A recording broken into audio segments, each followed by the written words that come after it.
Halo pemirsa Tribuners, ada pertanyaan dari netizen, apa hukum berenang pada saat kita berpuasa? Pada konsep dasarnya adalah hukumnya adalah mubah, karena berenang tidak termasuk hal yang membatalkan puasa.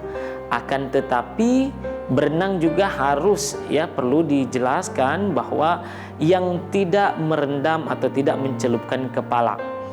Kalau mencelupkan kepala dalam berenang, maka bisa mengakibatkan pertama ada air yang bisa masuk dari hidung, kemudian bisa masuk juga dari telinga, kemudian juga bisa tertelan dari mulut. Dikhawatirkan dari tempat masuknya air tadi akan menyebabkan batalnya puasa. Kalau hanya berenang biasa yang bisa mengendalikan kepalanya di atas air yang tidak bisa menyebabkan air itu masuk, maka hukumnya boleh. Terima kasih. Wassalamualaikum warahmatullahi wabarakatuh. Jangan lupa subscribe, share, komen, dan like ya.